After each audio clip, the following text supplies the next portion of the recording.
Howdy, folks. Your friendly neighborhood Monama host here speaking to you on a lovely Saturday, December 30th, end of the year, one more day, eve of Christmas Eve, as it were. Anyway, want to inaugurate what's called the Saturday Evening Post. As you can tell from the post above, that it's been kind of difficult for me to keep up with things and publish and write and stuff like that. Thank God for the fair Galinushka, who definitely has picked up the slack in so many ways. But I figured, I talked to her. I said, how about if I just do something in which I just talk at the end of the week? And she said, yeah, call it the Saturday Evening Post. Hence that. Anyway, so I'm going to talk a little bit about the things that were coming fast and furious this past week, because really they are coming fast and furious anymore. I mean, my God, I just can't keep up. Anyway, the first thing I'm going to talk about is what's happening in Gaza. As somebody who's been traditionally pro-Israeli, not necessarily anti-Palestinian, but definitely pro-Israeli, I've got to tell you this hurts. This is really bad, and it is not only an atrocity, not a tragedy, an atrocity that's being perpetrated here uh, against the Palestinians, some of whom are Christian. St. Porphyria's Church, for instance, was bombed. But now we're up to 21,000 dead Palestinians. And even some Israelis have been killed through friendly fire. There were three Israelis last week who basically stripped themselves of any clothing so that they could show they escaped from their hostage situation, from their imprisonment, and were yelling out in Hebrew, "Don't shoot, don't shoot, we're Israelis," and they got shot. This tells me something about the training of the Israeli reservists, and it's not looking good. What we're looking at here is not only a, a, a, uh, a blot on the escutcheon of the Jewish people, but it is effectively demolishing the myth of Israeli invincibility. Uh, their military, so to speak, the IDF. Um, I'm afraid this could uh, expand into a regional war, and I'm also afraid that this could result in the destruction of Israel as a state. Uh, so, I mean, I got to say, I mean, it's even the Pope condemned the killing of a Christian mother and daughter who were going to church on Christmas Day, and they were shot by snipers. So, what we're seeing here is something very tribal, very atavistic. Um, you could almost say evolutionary, in that human beings are, we are animals. We all are. We have an animal existence. So of course, we're made in the image and likeness of God, but because of sin, we behave oftentimes like animals. And that means in an indiscriminate fashion. Take that as you will. Uh, this in a purely materialistic universe, what we're seeing in Gaza is normal. Okay, genocide from an evolutionary standpoint, there's nothing wrong with it. Even Darwin himself said that. Okay, however, we are Christians, and even those of us who are not Christians, we're human beings. And as Christians, we believe that all human beings are made in the image of God. This type of behavior that we're seeing, just as we saw during the Holocaust, during the Armenian Holocaust, uh, based on what the Spaniards did to the Amerindians, what we did to the Amerindians, it's unexcusable.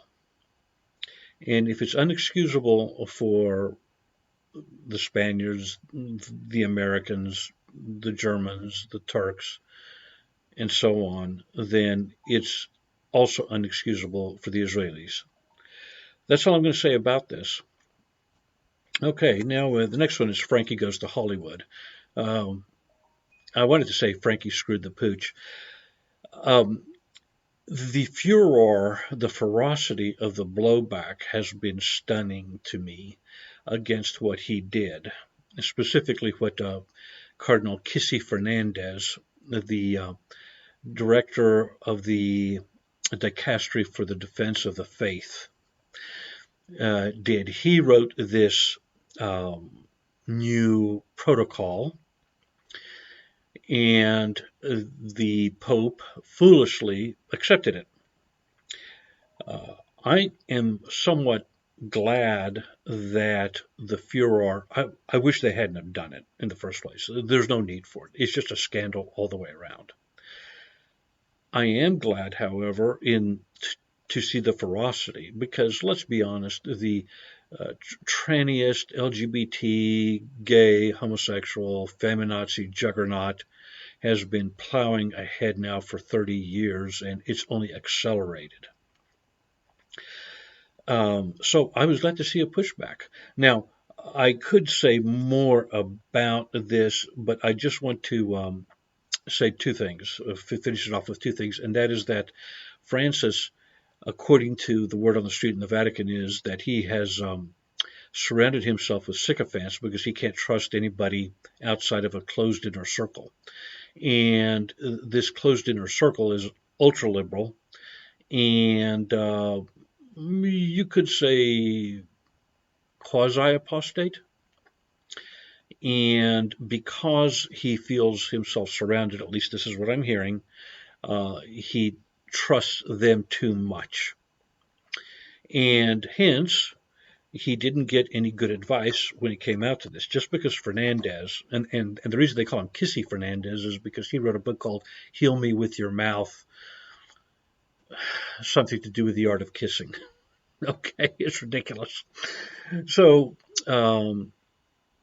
when Kissy Fernandez came to him with this document to get his blessing, which Francis did give him the blessing, he should have waited 24 hours and said, can I have somebody else look at this? And maybe somebody else would have said, Holy Father, this is not a good idea. Let's not do this. Anyway, so the word on the street, as I said, is that he's surrounded by sycophants because he can't trust the majority of the people in the Vatican, in the Curia, and all that. That may be true. That may not be true. I don't know. The last thing I want to say about this is not only is this a horrible thing on its face, and it blesses sin, and yes, it does. Okay, it is putting tens of thousands of Catholic priests all over the world in an uncomfortable position. Sure, there are some Catholic priests like James Martin, a Jesuit, who will gladly bless homosexual unions. However, he's not a parish priest. I'm talking about the parish priests out there. This is the last thing they wanted.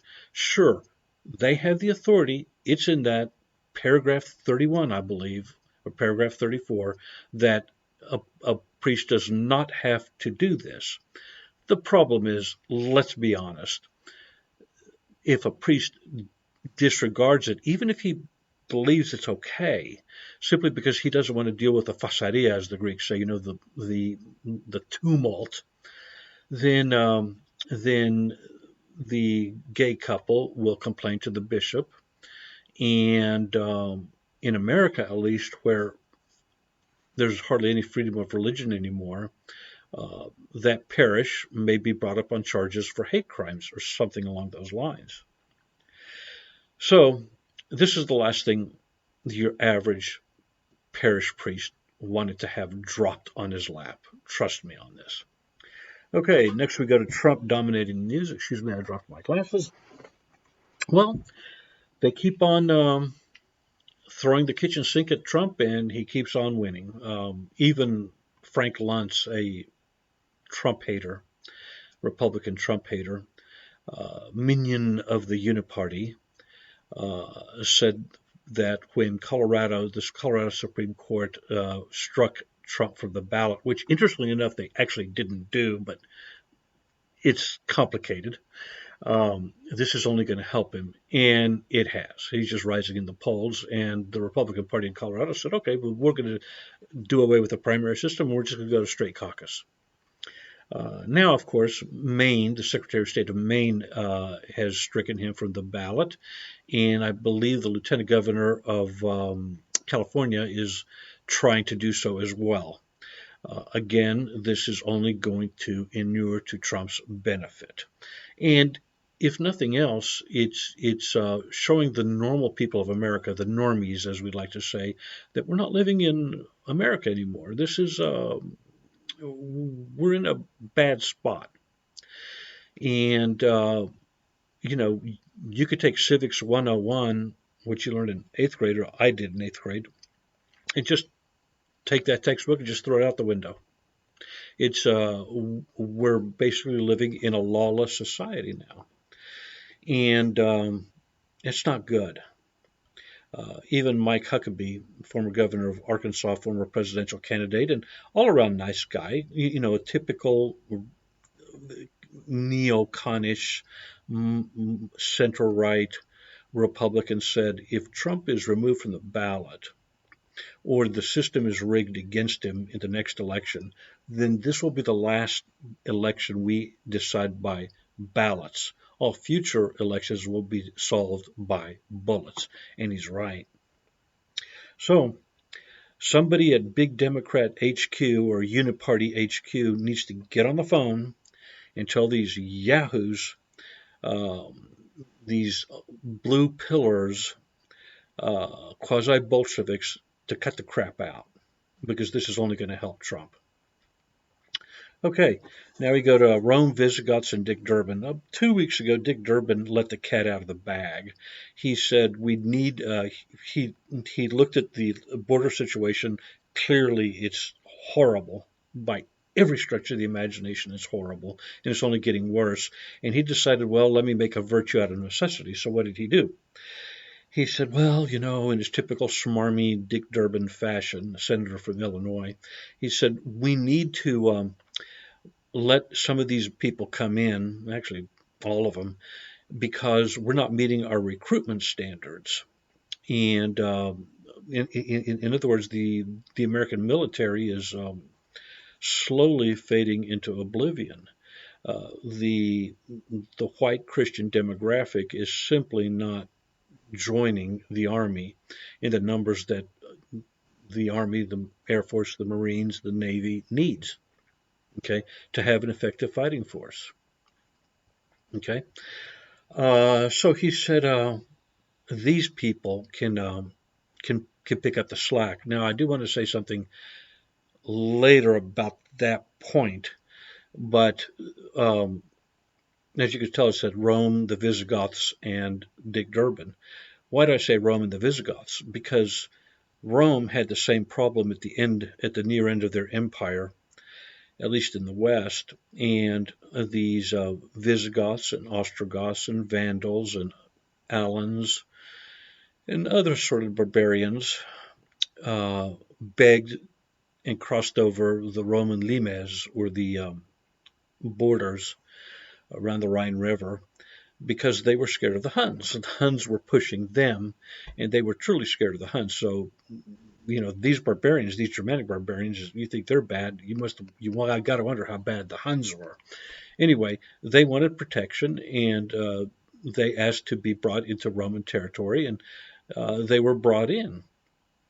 And then they started manning the army until the army became almost totally Germanic. Again, interestingly enough, it's because the Italic backbone, the Italian populations that formerly made up the Roman army, they stopped joining for whatever reason. I don't want to go into them right now. So the emperor said, well, we have to have an army, so, let's bring these guys in. Well, that didn't work out too well for Rome, did it? because the Visigoths, and some of them fought valiantly for Rome, I'll grant them that. The basically Rome was on its last legs by then, and they had no loyalty to Romanitas. They didn't understand what Rome meant.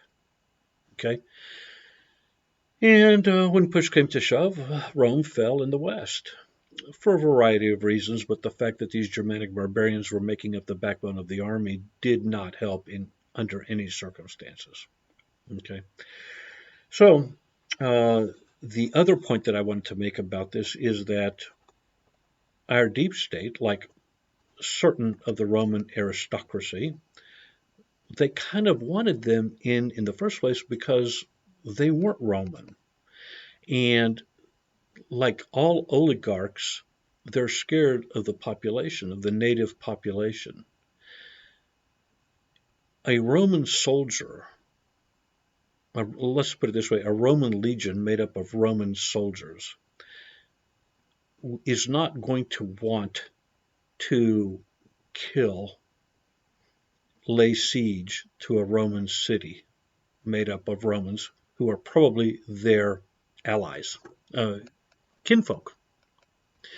And likewise, in the United States Army, made up primarily of multi-generational heritage Americans, they're probably not going to want to lay siege to an American city either.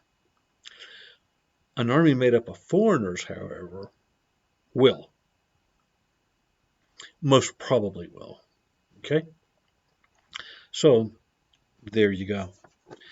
Take that for what it's worth. Okay. Then comments. We've had some interesting comments. I mean, you guys have just been on fire, and I appreciate it. I especially like what George S. and Petros and Jane have been saying lately. And this is in regard, a lot of it is in regard to the furor due to what Pope Francis did. I can't disagree with most of what you all have written.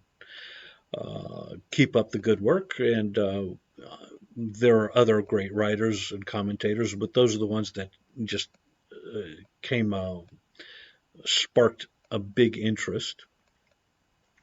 I do want to say my take, however, regarding Patriarch Bartholomew is that he is definitely, as Petros said, his bluff has been called, and we are actively ignoring him. I think that's true. I realize he's done an incredible amount of damage, especially in regards to the Ukraine, but it hasn't gotten any better since then, has it? My take as a Greek American, a proud Greek American, I've said it on more than one occasion that there is an incipient schism within the Orthodox Church, but it's not going to be between the Greeks and everybody else, or the Greeks and the Slavs. It's going to be just with down the middle of the Greek churches, the Church of Greece, the Ecumenical Patriarchate, Cyprus. You will see schisms there because the majority of Greek Americans, the majority of Anglo-Greeks, they're not going to go along with what with this whole gay marriage thing, and Bartholomew's attempt at union with Rome. At least not under the present circumstances. Some will. Again, this is a cultural thing. Greek Americans on the East Coast and on the West Coast, they don't care. The majority of them. I could be wrong about that, but that's my take.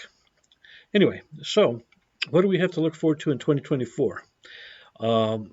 It's going to be a wild and bumpy ride, folks. It's going to be not good.